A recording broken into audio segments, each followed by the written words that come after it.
Assalamu alaikum. Leo tupikeni kaimati. Nimeanza kwa kutengeneza shira. Nimetumia magi 3 za sukari na magi 1.5 kwa maji. Nimeweka na hiliki vijiko 2 vya chai pamoja na zafarani kidogo. Huwa napenda kuweka na maji ya ndimu au limao kiasi nusu kijiko kimoja cha chai kama hivyo. Nimekoroga alafu nimeacha chemke kwenye moto mkali kiasi dakika 3 hivi.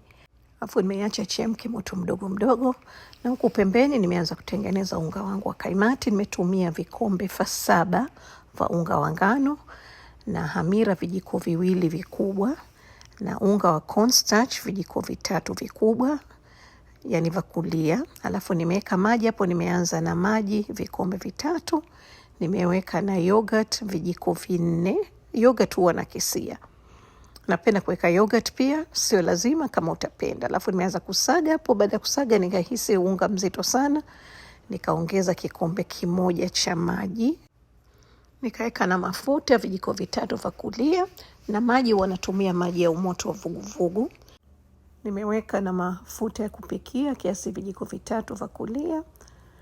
Alafu nimeendelea kusaga, kaongeza na maji kidogo. Kwa kweli nilikuwa na kisia tu, kwa sababu vitu hivi kisha kufika Ramadhani kimalizika tunavisahau. Shira yangu hapo tayari, nimechemsha kiasi dakika 10 kwa moto mdogo mdogo. Sasa hivi kuja kuangalia unga, nimeuhisi pia mzito kidogo, lakini wanapenda kuacha hivyo hivyo kisha kuumuka. Baadaye tutaangalia kama tutahitaji kuongeza maji, bora uwe mzito kushinda ukiwa mwepesi sana. Kwa hivyo nikaufunika hapo. Unga wangu hakuchukua muda mrefu, umechukua kiasi saa 1 tu kuumuka, na nilikuwa sikutarajia, sikuwa tayari. Kwa hivyo nikaupiga hivyo na nikaona uko mzito, nikaongeza maji. Alafu nikaufunika kuacha uumuke tena, na sio kitu cha lazima, lakini nilikuwa sipo tayari kupika kaimati wakati huu. Kwa hivyo kisha kufunika hapo, nikajitayarisha kumaliza kazi zangu nyingine. Alafu ndo nikarudia kaimati zangu. Na hichi ni kipimo cha tray 2. Kwa hivyo nikiwa nataka kufanya kidogo, wanafanya vikombe 2 vya unga ngano na kijiko 1 cha unga cornstarch na kijiko 1 cha chai cha hamira na kijiko 1 kikubwa cha yogurt. Okay, sasa hivi tuko tayari kama nilivyokuonyesheni. Nafikiri video yangu niloipin hapo.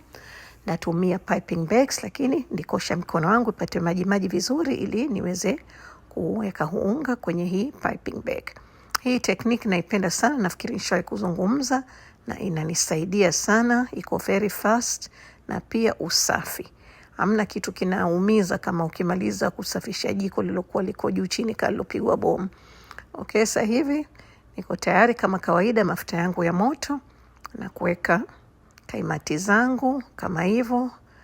Very simple, na push kama hivyo, alafu unakata kwa kidole. Nimesha kuona watu wanatumia mkasi, lakini mimi nimeshindwa. Na hii ni practice tu, mtu kisha kufanya mara 1 mara 2, na sio lazima mfuko kama huu, hata ule ziploc bag unaweza kutumia.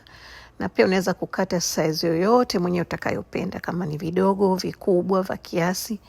Mie customer wangu wanapenda vidogo kwa sababu na watoto wengi na watoto wadogo. Kwa hivyo kifanya vidogo vinakuwa vingi kwa kipimo kile. Nikifanya vikubwa naweza kupata tray 1.5.